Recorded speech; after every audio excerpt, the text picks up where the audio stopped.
It is a privilege and joy for me to present today's commencement speaker to you. In doing so, I not only recognize a tremendous patriot, civil rights activist, author, and entrepreneur, but also a man whom I am proud to say is one of our own, a graduate of Oral Roberts University. A Pulitzer nominee, Clifton Taulbert has inspired people around the world with his life story about the transforming power of God and community that was lived out for him by the seemingly ordinary people in his life. Taulbert came from humble beginnings, growing up among the cotton fields of the Mississippi Delta. Despite traveling over 100 miles round trip to attend high school, he graduated as the valedictorian of his class, crediting his great-uncle Cleve for instilling in him an entrepreneurial spirit.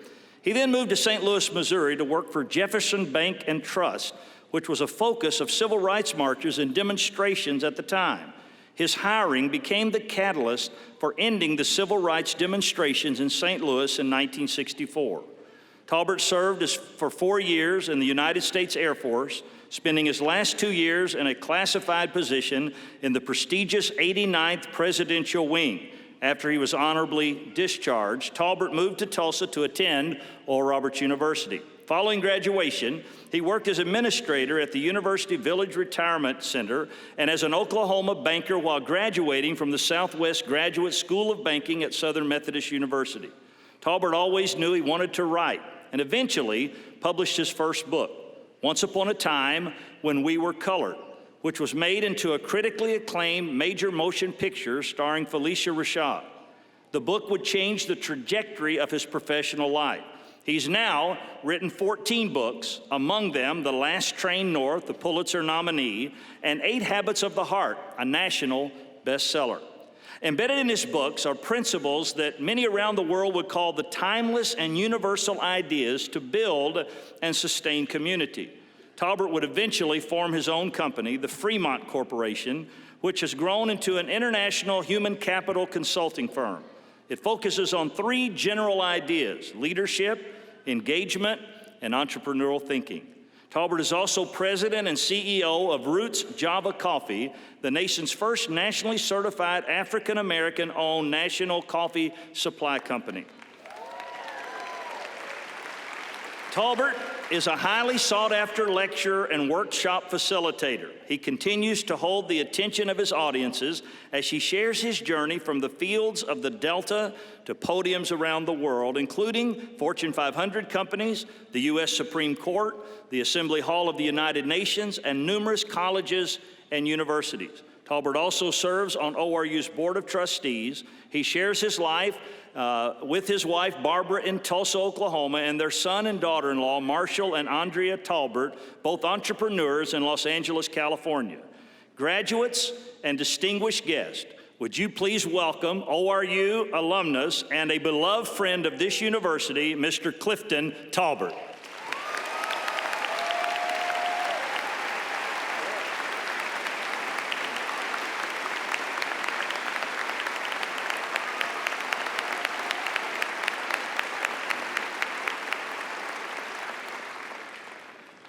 Thank you, Dr. Wilson, Board of Regents, faculty, and the class of 2018.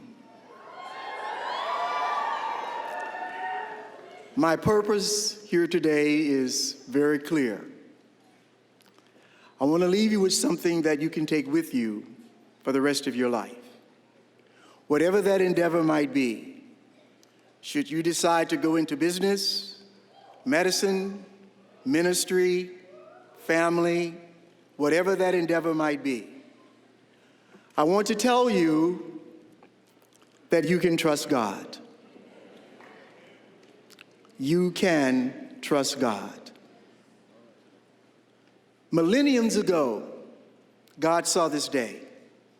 Your graduation is not a surprise to him. He saw this day. He also saw the day when this was simply a cow pasture.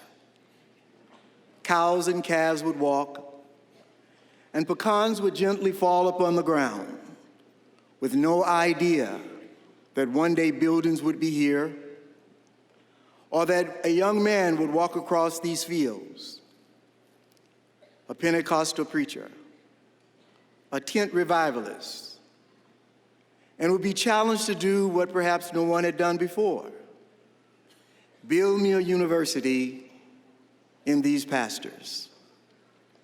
This day is not a strange day to him. He has seen it before.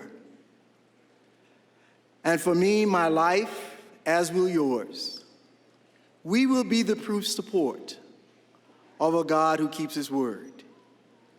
We will be the proof support of everything that he has said that he would do. Because I want you to understand that you're into something bigger than yourselves. You are indeed a cut above the rest, and much will be expected of you. And surprisingly, you will be able to do all that God has called you to do. God saw this day that I would be on this podium speaking to you when I was simply a young boy picking cotton in the Mississippi Delta. I thought it was the end of my world. I would sit on my grandpa's front porch with my knees pulled up to my chin, and I would look as far as I could see, and all I could see were cotton fields. The cotton fields that my parents saw, my grandparents saw, my great-grandparents, and my great-great-grandparents. But God said, millenniums ago, I know the plans that I have for you. And this is what I want you to understand. God still knows the plans that he has for you.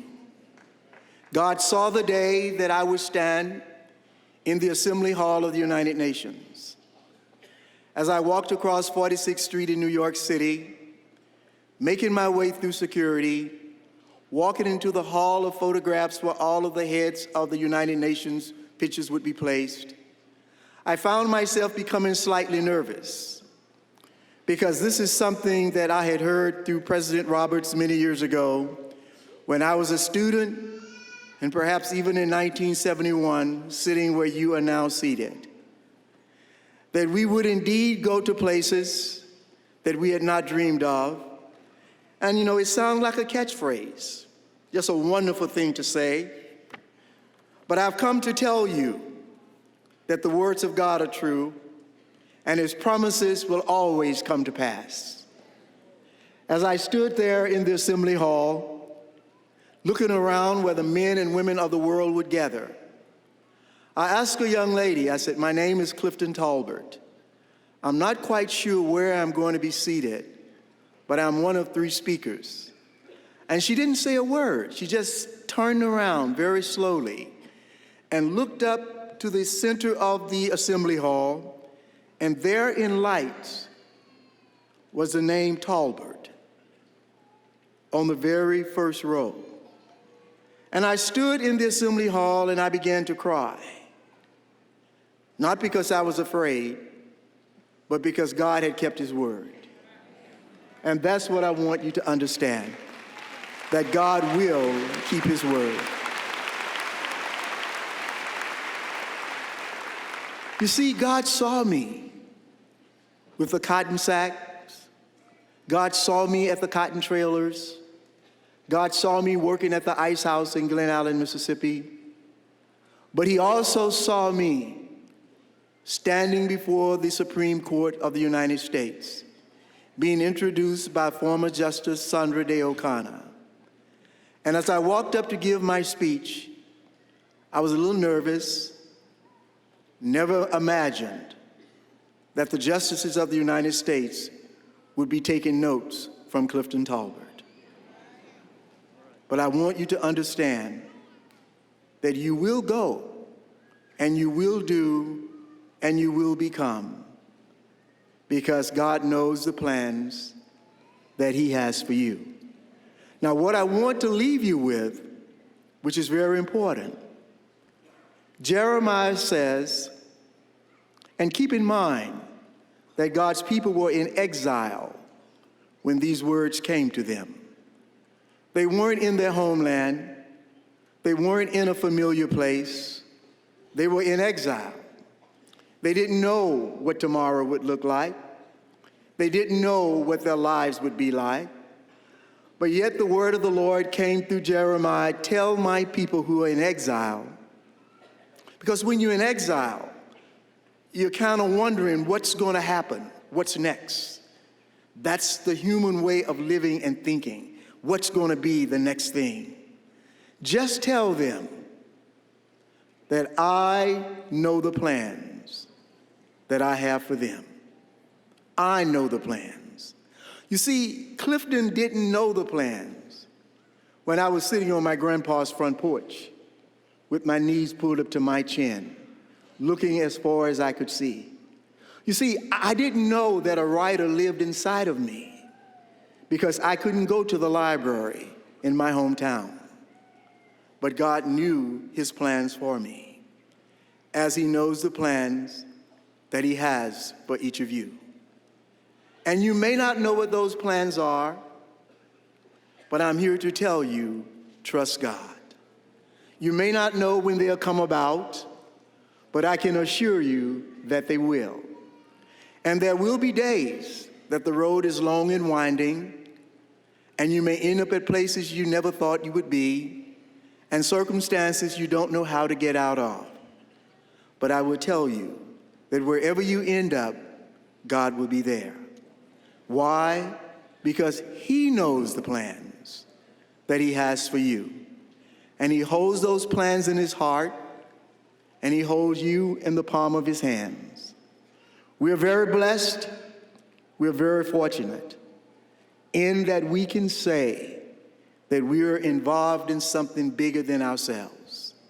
Yes, I work in the world of business with companies around the world.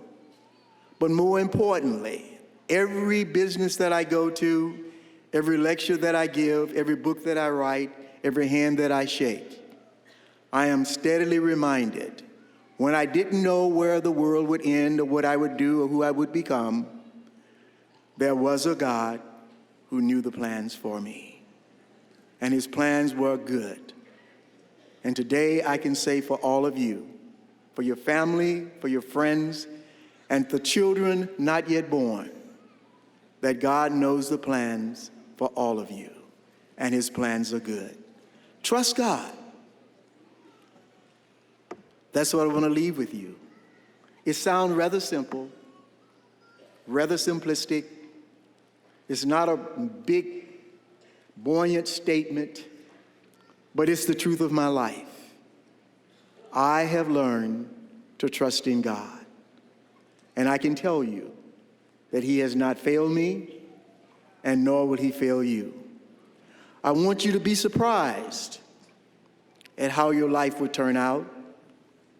I want you to be surprised as I am every single day of my life when God does something that only he could have done. No way I can step in and say, I did it. No. I was a recipient of the goodness and the miraculous power of a living God. And as I close, I started writing during the ending of the Vietnam War because I knew that I would be sent to Vietnam because most of my friends had already gone, and I was in an AFSC that was needed in Saigon, and there was no reason for me not to go. And I feel absolutely assured that had I gone, I would not be standing here today.